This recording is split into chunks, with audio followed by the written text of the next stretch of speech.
She was standing in the middle of my living room, eyes red, voice trembling, waving a pair of floral print underwear over her head like some tragic cotton polyester flag of betrayal. And I just sat there, saying nothing. My 20-year-old daughter had just found the evidence, or what she thought was evidence. She'd been doing laundry, her and her fiancé's, and somehow, something got mixed in. A pair of women's underwear that didn't belong to her. And that's when the fight started. Now, to really understand how we got here, you need to know this. I love my daughter, but she's difficult. And her fiancé. Let's just say I've never been able to stand the guy. They've been living with us for a while, and it's been tension, day after day.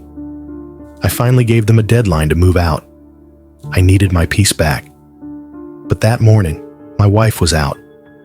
I was home, and I heard them yelling from across the house, something about cheating. Accusations, screaming, doors slamming, heavy, hard silence, then more yelling. I came around the corner, and there she was, my daughter, shaking, hurt, and completely convinced that her fiancé had been unfaithful. She was holding up the underwear, yelling at him, accusing him. Her eyes were wild. His were confused, panicked. He was shouting back, swearing he had no idea where they came from. But I knew. I recognized them the moment I saw them. They were my wife's. She wears that floral pattern, always has. I'd seen them in the drawer, washed them 100 times, and somehow they'd ended up in the wrong laundry basket. Now, I could have said something, could have stepped in, diffused it, said, "Hey, those belong to your mother. Everyone calm down." But I didn't. Instead, I watched. I listened. I let it play out. Because something inside me, maybe something cold, maybe just tired, wanted to see how far they'd take it. Because if the first thought my daughter had when she saw unfamiliar underwear was cheating, not wait, my mom lives here too, then maybe they weren't ready for marriage. Maybe they needed this. Maybe I needed to know. And so I sat on the sidelines of their chaos for 30 full minutes. They tore into each other. He defended himself, growing angrier by the second. She cried. She accused. She pointed at the underwear like it was a bloody knife at a murder scene. And I just sat back, silent, waiting, until my wife came home. She walked in, dropped her purse, took one look at the scene, and said flatly, "Those are mine." My daughter froze. Her fiancé froze. Everyone just stopped. And my wife looked at me and asked, "You didn't realize they were mine?" I couldn't help it. I laughed. Not a big laugh. Not a cruel one. Just one of those quiet, tired laughs that comes from the absolute absurdity of life. And that's when my daughter burst into tears. She wouldn't look at me. She wouldn't speak to me. Her fiancé turned to me and said, "We're fucked," and stormed out of the house. But my wife? She just shook her head and smiled, because she thought it was funny too. And that's the part I keep coming back to. Was it funny? Or was I just cruel? Because now, my daughter won't talk to me. And when I try to explain, the words feel hollow. I say I didn't want to get involved in their fight, that it wasn't my place, that maybe they needed to see the cracks in their foundation. But what she heard, what she felt, was her father watching her heart break in real time and doing nothing. What she saw was the one person who was supposed to have her back, laughing. I know what you're thinking. You're wondering if this was some kind of petty revenge, if I wanted them to fall apart, if I was punishing her for being difficult, or punishing him for being someone I couldn't stand. Maybe.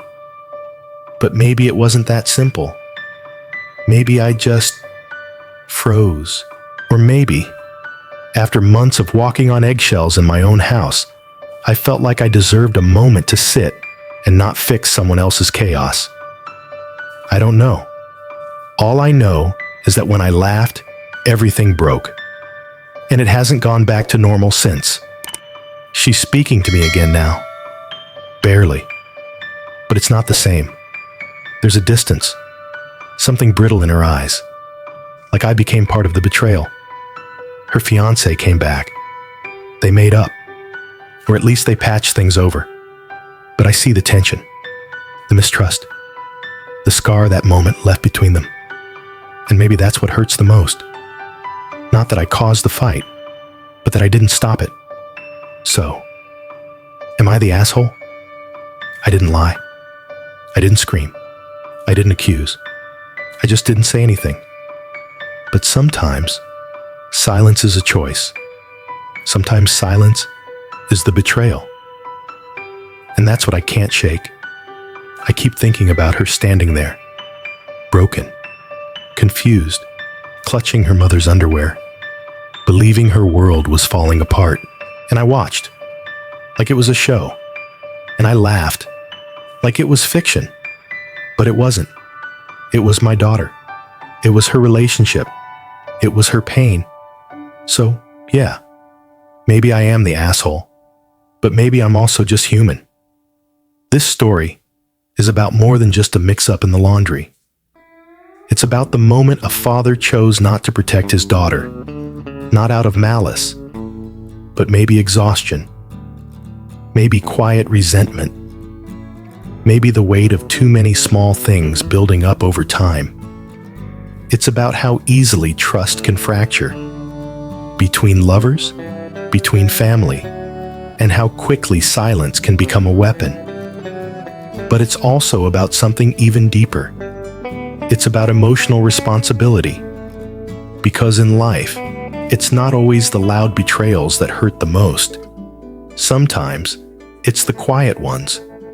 The moments when someone could have stood up for us and didn't. To everyone listening, here's the question.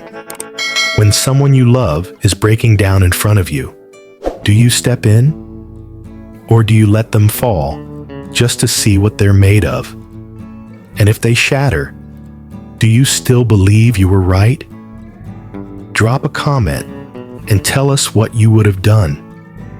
Would you have spoken up or stayed silent? This has been another true story from the AITA Story Vault. And remember, sometimes doing nothing says everything.